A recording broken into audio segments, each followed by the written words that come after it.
bagong vlog. Dumating na nga pala yung aking plate number at saka yung RFID. Yan, kita nyo? Yan.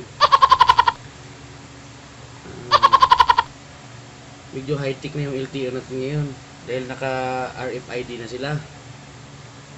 Sa Thailand, pagkakaalam ko, dalawa pa yung plaka nila, nasa harap at saka sa likod.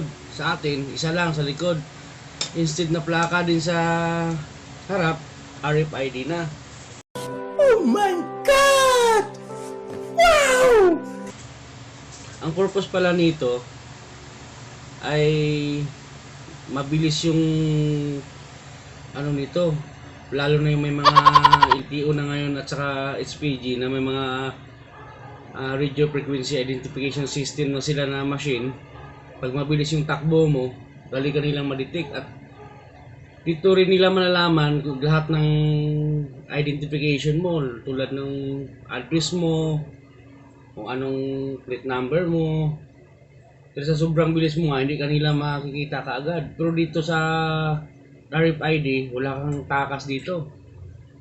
Paano masabi? So, ituturo ko sa inyo kung paano ang tamang pagkabit nito.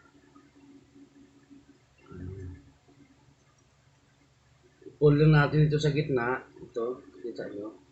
Yan. Yan, pull lang natin ng maigi. Tapos, ito. Tulak nyo lang hanggang sa lumabas tong isa.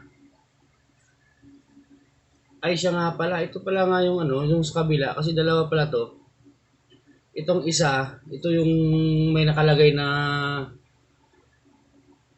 hologram ng, kita nyo ba? Hologram ng Pilipinas, mapa ng Pilipinas at saka logo ng LTO. Yan. At saka dito rin nila malalaman kung fake yung RFID mo kasi kung nakikita niyo yung yung lights na blue, yung pangbasa din ng mga fake money, ito din yung pwedeng gagamitin. Yun lang yung pwedeng makakita dito. Pero pag in-slide mo naman siya, makikita mo rin siya. Ayun, makikita ko. Ayan, dito yung mapa ng Pilipinas, saka LTO logo dito sa gitna. Saka pala, ingatan nyo dito kasi ito may maliit. Ito na parang magnetic. Ito, yan nasa gitna. Diyan nadidetek yung RFID ng sticker na ito. So, tuloy na tayo. Kabit na natin. Ito, slide mo lang to. Ayan. Hanggang gitna.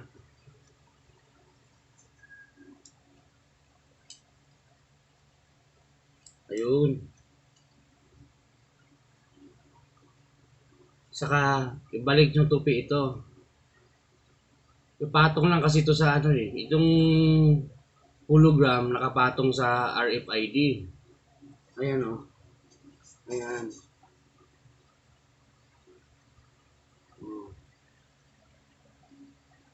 Kailangan pantay.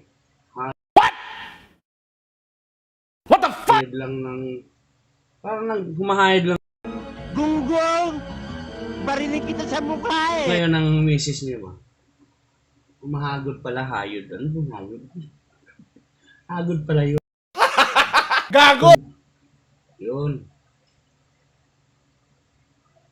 Tapos, tanggalin nyo na itong panglas sa likod. Para masapaw na siya lahat. Yun. Ito. Napatong ko na yung kalahati. So, tanggalin nyo na lang yung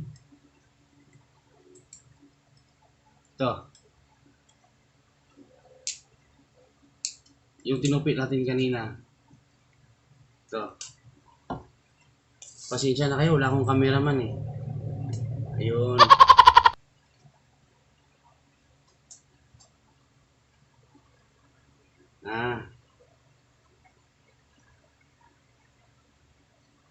Ayan. Kung nakikita nyo, nakapatong na yung hologram sticker sa RFID.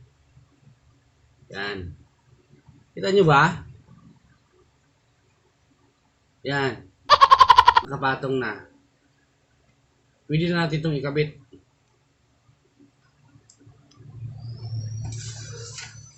Pati ito, kabit na rin natin. Tara! Kabit na natin.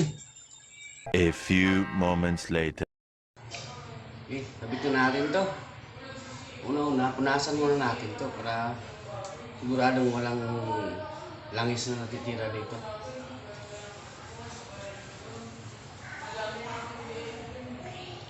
Siya pala dito may ano may nakausli nakabungkol So dito na lang banda. Dito banda sa right side. Pabor sa gilid ng daan.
Okay na.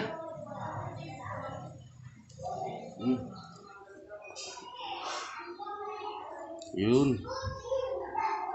Sinasaludoan kita. Hey!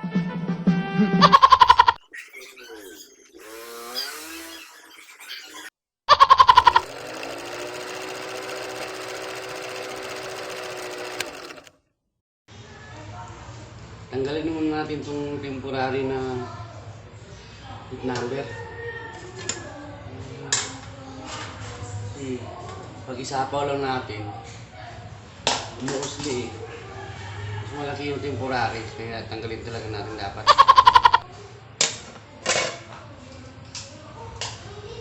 Gamit ko nga lang pala dalang isang long nose at saka isang pliers. Kasi hindi naman kailangan na pulsahin talaga ito tulad ng yung back race. Kasi yung dito sa likod, bumabaon yung screw pag nasubrahan. Tanggalin ko muna.